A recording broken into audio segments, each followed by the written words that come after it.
Hello friends, स्वागत है आपका SQ wonderful Hindi story channel पर।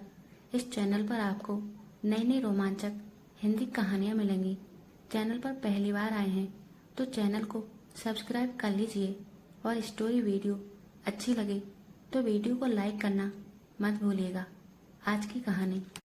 बिजली की चमक में इश्क, दो दिलों के बीच कुछ ऐसा हुआ जो कहकर नहीं बस महसूस करके ही जाना जा सकता था।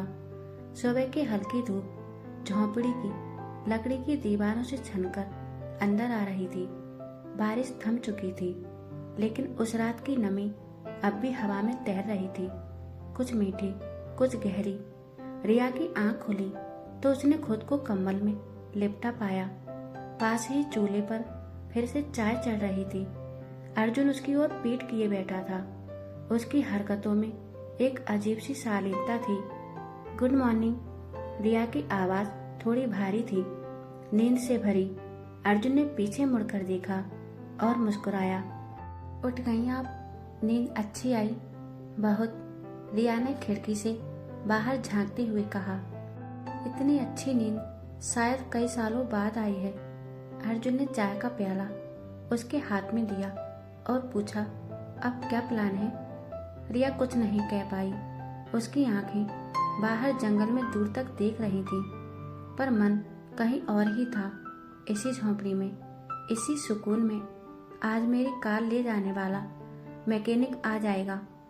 फिर थोड़ी देर बाद बोली, लेकिन जाने का मन नहीं है। अर्जुन चौंका नहीं।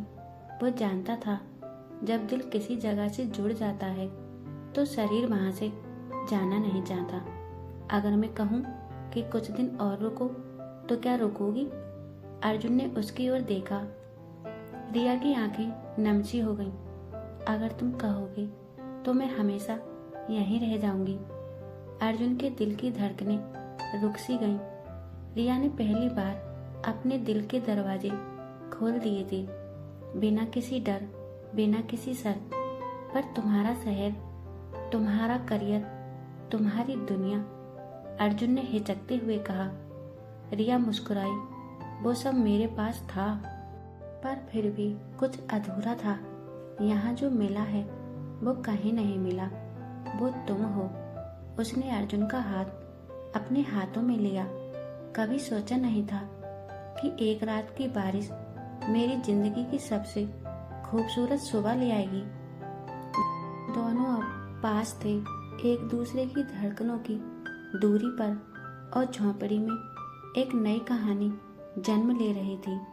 प्रेम की, सच्चाई की और उस इश्क की जो आसमान में कड़कती बिजली के बीच भी पनप सकता है। सुबह की चाय के साथ ही रिया को अर्जुन से विदा लेनी पड़ी। मैकेनिक गांव पहुंच चुका था और कार ठीक कर दी गई थी। रिया चुप थी। उस चुप्पी में हजारों बातें थीं जो कहने की हिम्मत नहीं जुटा पा रही थी। अर्जुन कुछ नहीं बोला। वो जानता था कि हर चीज को जरूरत से ज्यादा कसकर पकड़ना उसे तोड़ देता है। रिया जब चलने लगी तो अर्जुन ने बस इतना ही कहा, तुम्हारा शुक्रिया मेरी अकेली दुनिया को रंग देने के लिए।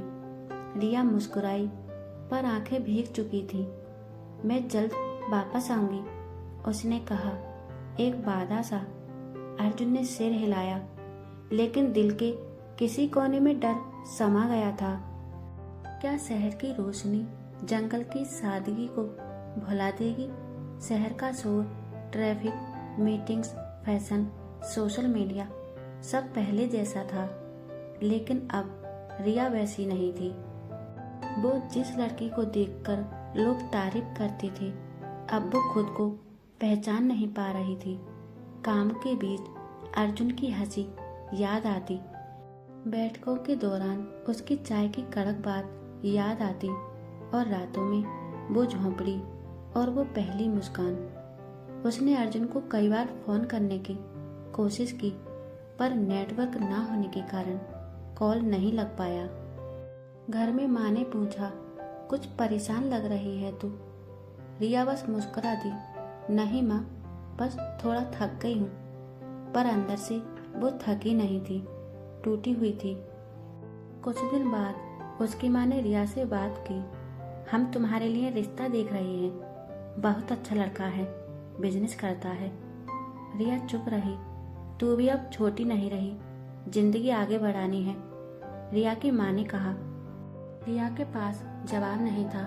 वो चाहकर भी अपने दिल की बात माँ को बता नहीं पा रही थी, क्योंकि अर्जुन कोई परफेक्ट प्रोफाइल नहीं था।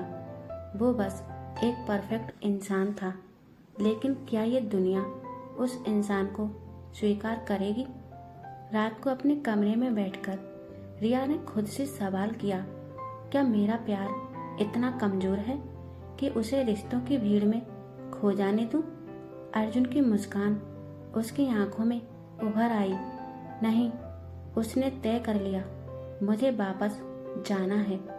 रिया ने अगली सुबह बिना किसी को बताए अपने बैग में कुछ कपड़े रखे और गाड़ी लेकर निकल पड़ी, उसी रास्ते पर जहां वो पहली बार खो गई थी और फिर अर्जुन को पा गई थी।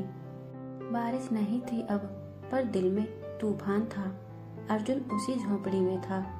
रिया के जाने के बाद वो फिर अकेला हो गया था, लेकिन अब उस अकेलेपन में एक खालीपन था।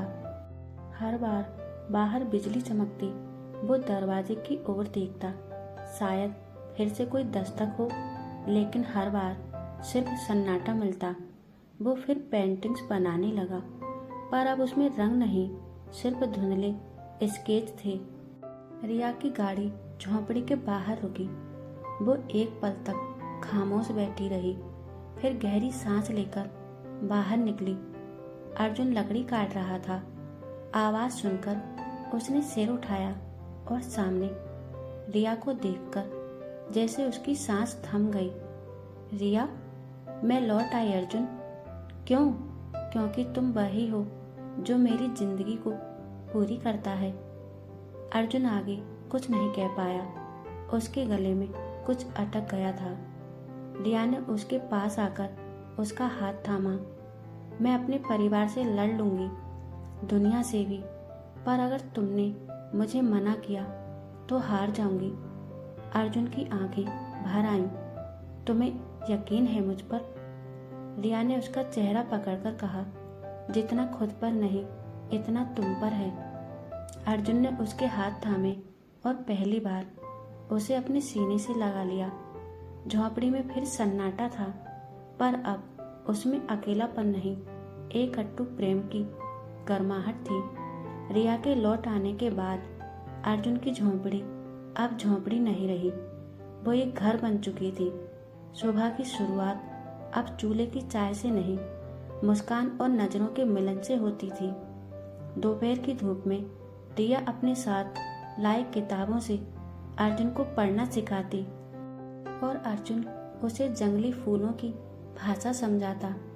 शामें लंबी बातों से भर जाती, जहां दुनिया से छुपे दो दिल अब एक दूसरे में खुद को देखना सीख रहे थे। एक दिन अचानक फिर से तेज बारिश आई, वैसी ही जैसे पहली बार मिली थी। झोंपड़ी की छत पर बूंदें टपक रही थी, बिजली फिर चमक रही थी, लेकिन इस बार डर नहीं था। रिया खिड़की के पास खड़ी थी, गहरे नीले रंग की साड़ी पहने, बाल खुले, चेहरे पर वही सादगी और मोहब्बत। अर्जुन उसके पास आया और बोला, याद है, ऐसी ही एक रात थी जब तुम मेरे दरवाजे पर आई थी।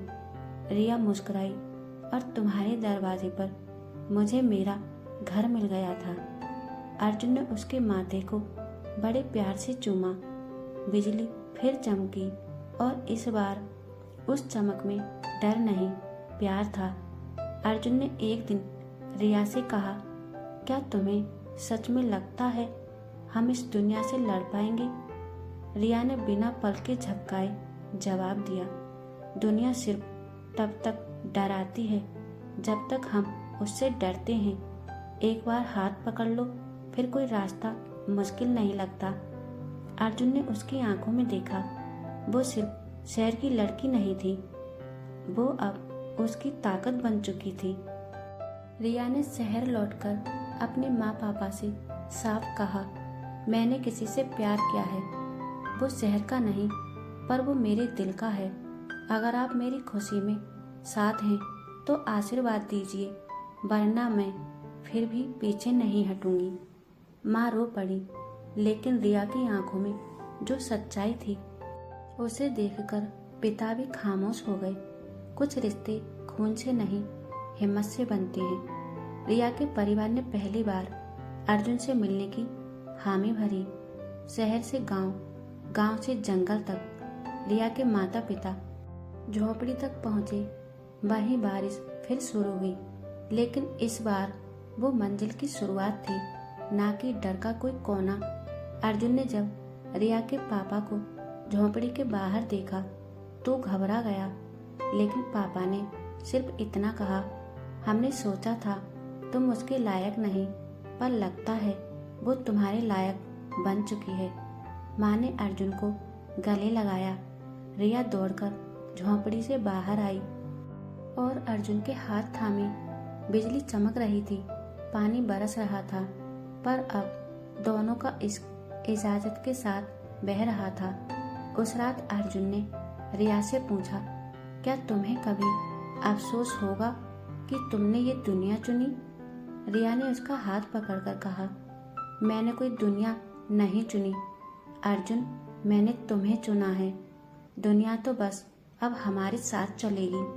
गांव के मंदिर में सिर्फ कुछ पास के लोग, एक माला, 2 जोड़े कपड़े और वो 2 दिन एक दूसरे के साथ वादा करते हुए, ना वादे ज्यादा ना रस्मों की भीड़, बस साथ देने की एक सच्ची जरूरत और हमेशा के लिए एक दूसरे का होना।